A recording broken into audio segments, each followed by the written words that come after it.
Paul. Good morning. It is my absolute pleasure to welcome you all in such great numbers here to the Institute of Physics, Frontiers of Physics Conference. And it really is wonderful to see so many dedicated teachers of physics here. And you know, the one thing after attending this event for many years that always strikes me is that we leave today with a sense of enthusiasm, renewed vigour, and that which makes it, when we go back to our classrooms, possible for us to enthuse young people, and most importantly to bring as many as we can through from the junior cycle to senior cycle physics.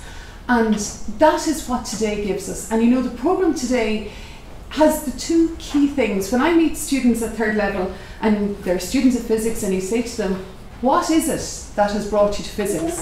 The two most common themes they will tell us is space and astronomy and quantum mechanics. They are the things that light their fire.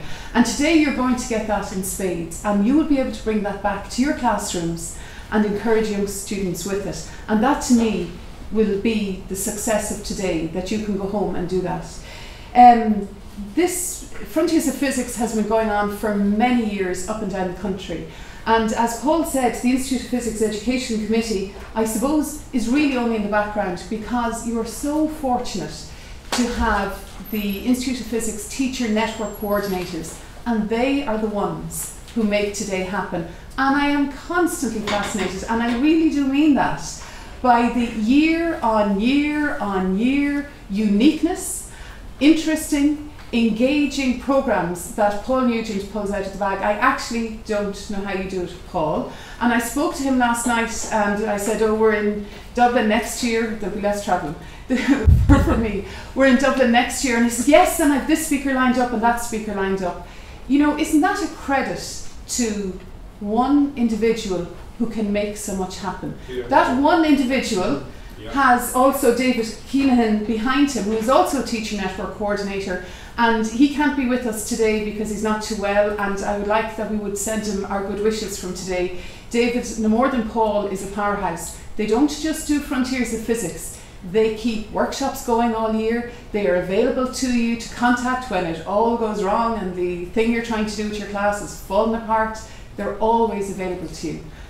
And they're teachers too. They have to go and teach physics to the 13-year-olds who don't really want to do physics of a Thursday morning when it's wet and windy. So they are a wonderful resource. And I would like to especially pay tribute, because I won't get to do it later, to Paul and David, and also the three network coordinators who work in the North Ireland, Sandra O'Connell, Sue McGrath and Leanne Hawthorne.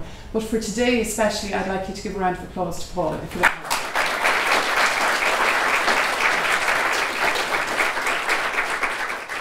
And just one other thing I think it's worth mentioning, you know, I always say to students, particularly in second level when I meet them, you know, physics is all over the news. You only have to pick up a newspaper, listen to the news, whatever it is, you will find a bit of physics or at least a bit of science. And in the week that three young ladies from Kinsale Community College won the European Science Prize, and for Ireland the second year running, isn't that a tremendous credit? I know it was in the biology sphere this time, but isn't that a tremendous credit to us as a community of scientists? And you know, from 86 projects Europe-wide, that's wonderful. We have so much to be proud of, and try not to forget that in the context that we heard about just now. I'd also like to pay tribute to Sheila Gilheany and Liz Conlon and Paul, and I see David Ray there as well. If we didn't have them, they're our IOP ringmasters, will we call them that, Paul? And if they say jump, we jump. But more importantly, they are a tremendous support to everybody in the Institute of Physics. So I'd like to thank them also. One other word of thanks to my good friend and partner in crime, David Ray, the man of Cork in the IOP. And he's a great lad. And I'm looking forward to his post in February. And the background to that is between me and him. So without further ado, I'd like to hand you over to Asaf, who I believe, or Paul, I don't know which, is going to chair for the morning. Enjoy the day. That is the most important part. Thank you all.